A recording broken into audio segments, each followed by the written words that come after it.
This is 8 Minutes, a podcast helping you understand the energy transition in just a few minutes. I'm your host, Paul Schuster. Have you ever received an invitation in the mail to switch your electricity over to a clean, renewable option? Maybe an energy retailer or even your local utility has reached out and you've considered spending a few cents more per kilowatt hour in order to do your part and green up your power supply. Nice, simple, problem solved. But what are these programs really doing? How do they work? Are you getting what you pay for? And just as importantly, are there maybe other ways to accomplish the same thing? Today, we dive into renewable retail choice, as well as the broader topic of green energy tariffs. 8 minutes. It's how long it takes the sun's rays to hit Earth, or about the average time you spend in meetings each day. Oh, no, sorry, the time you don't spend in meetings. Gotcha. Let's get it on.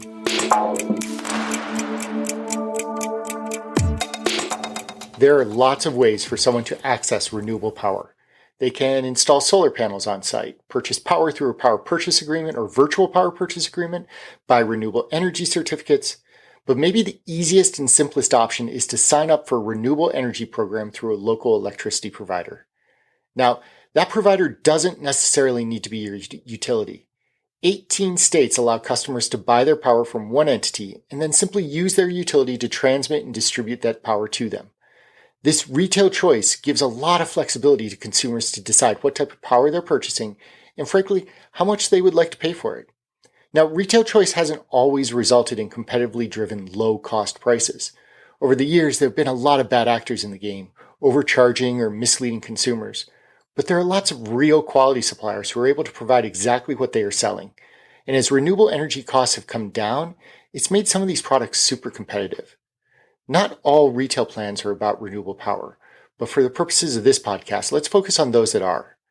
These retail providers promise to deliver some percentage of a customer's load in the form of renewable power. Maybe it's 70%, maybe a full 100%. That's usually up to the customer to decide which program and from whom they want to buy the power. The retailer usually has a portfolio of power purchase agreements, PPAs, where they're buying power from generating sources. That mix of generating sources ends up defining the type of product that they're able to offer to consumers. Say 30% wind, 40% solar, and 30% natural gas. Voila, you can now purchase a 70% renewable power product from a supply company. The other option available to suppliers is to bundle renewable energy certificates, RECs, with the energy that they're selling. Want to true that 70% product up to a full 100%? The supplier can go out and purchase RECs on the open market in order to do so. Those RECs are certificates that are created every hour a wind turbine or solar farm or hydro facility creates power. So they represent an environmental attribute that actually does help to, quote unquote, green up your supply. But RECs cost money.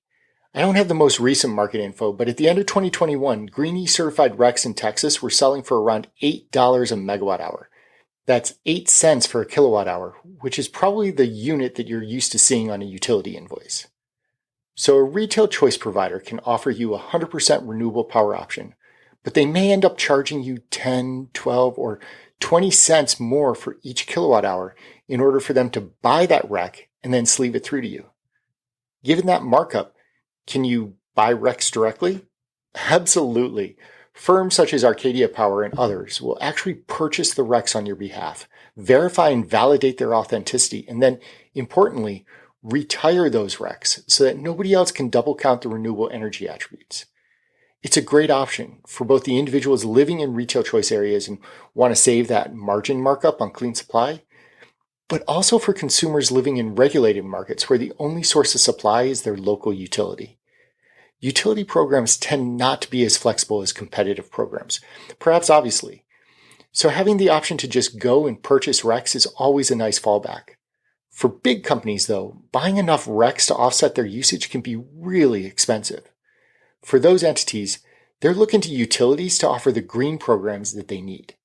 And this is where green tariffs come in, as these are the green power programs that utilities have enacted to help them address their customers' concerns. According to the World Resources Institute and Clean Energy Buyers Association, 32 different states offer or are considering offering some form of green tariff program.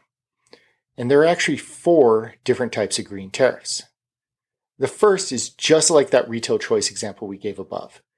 The utility doesn't necessarily change their power profile at all, but they do go and purchase RECs on behalf of their customers and charge a premium to cover the costs of those RECs. These tariffs are referred to as green power programs. The second type of green tariff is one in which the utility actually develops a new renewable power facility and earmarks the power from that facility to a customer. And because new renewable power projects typically have a lower all-in cost than even operating fossil units, that customer may end up paying less than what they would have otherwise while still getting the renewable energy benefits. The third variation is similar to that last one, but instead of the utility building the project, the consumer goes and negotiates their own PPA rate with a new project and brings that to the table. Assuming that the utility allows it, which not all of them do, that option provides the consumer, who, let's face it, is usually a behemoth user of power, to dictate both the type and the price of the power that they want to use. And then lastly, the fourth type of green tariff is simply where the utility allows the corporate customer to link their supply price to the wholesale power price in the area. That way, the customer can turn around and negotiate their own virtual power purchase agreements on the side, hedging and managing power completely separate from utility interference.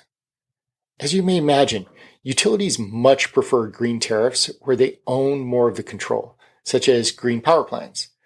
Only a few even provide the option for consumers to bring their own power or tag to the wholesale power rate.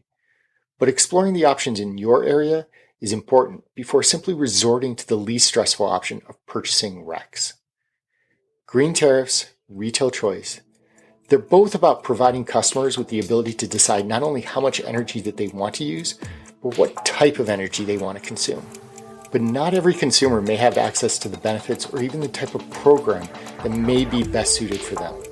Green tariffs and retail choice are just another tool in the toolbox to consider, but one that can be helpful if the alternative is $8 RECs. I'm Paul Schuster, and this has been your 8 Minutes.